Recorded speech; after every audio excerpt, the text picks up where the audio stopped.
के जा चले जा उड़ के जा। মই আপোনাসকল আটাইকে মোৰ ইউটিউব চেনেল এছএমএছ ডিমলৈ স্বাগতম জনাইছোঁ। প্ৰথমতে আপোনাসকলক মই গণৰাজ্য দিৱসৰ শুভেচ্ছা জনাইছোঁ। আজি 26 তাৰিখ, আজি গণৰাজ্য দিৱস।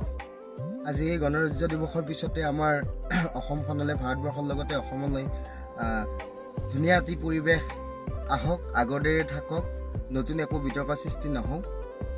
আজি মই শেষবাৰৰ বাবে এই ভিডিঅ'টোত পাঠান চিনেমাখনৰ কথা ক'ম আৰু আজিৰ পৰা বাদ দিম পাঠান, বেলেগ টপিকলৈ যাম। সদায় পাঠান কৰি নাথাকোঁ। কিন্তু কথাটো হ'ল যে পাঠান যে ইমান বিতৰ্ক হ'ল, এই পাঠানৰ বিতৰ্কৰ উচুলা লৈ কমতাপুৰ যদি হৈ যায়, কমতাপুৰবাসীয়ে কমতাপুৰৰ কোচ ৰাজবংশীসকলে বহুত আন্দোলন কৰিছে, আমি শ্ৰদ্ধা কৰোঁ।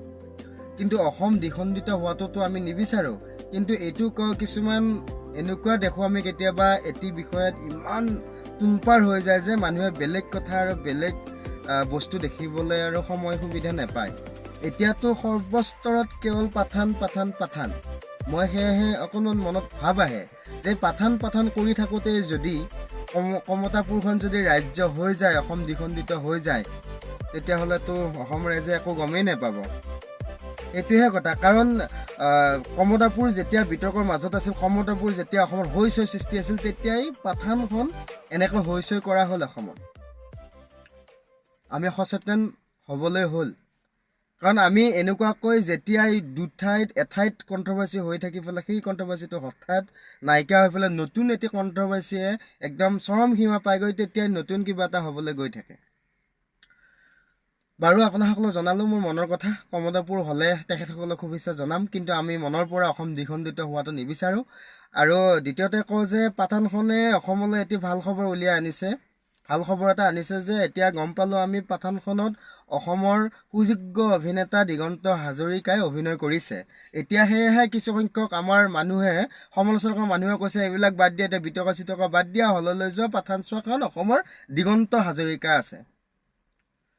মই ভাবোঁ আমি কিন্তু ইমান স্বাৰ্থপৰ হোৱাটো উচিত নহয়। দিগন্ত হাজৰিকাক আমি সন্মান কৰোঁ, ভাল পাওঁ, তেখেতৰ চিনেমা চাব লাগে। কিন্তু যদি পাঠানখন যদি সঁচাকৈ যদি বেয়া, পাঠানখন চাই অহা যোৱাকালি আজি চাই অহাসকলে যদি পাঠানখন যদি বেয়া পাইছে, বেছি যদি এনেকৈ নগ্নতাৰ পৰিবৰ যদি হৈছে, তেতিয়াহ'লে পাঠানখন বৰ্জন কৰক।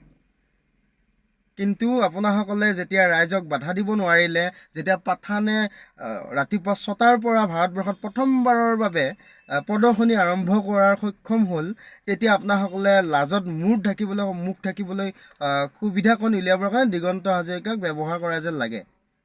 আমাৰতো সত্যতা আছেই। যোৱাকালি তেখেতে লজ্জাহীন অসমীয়া, লজ্জাহীন হিন্দু বুলি ক'লে।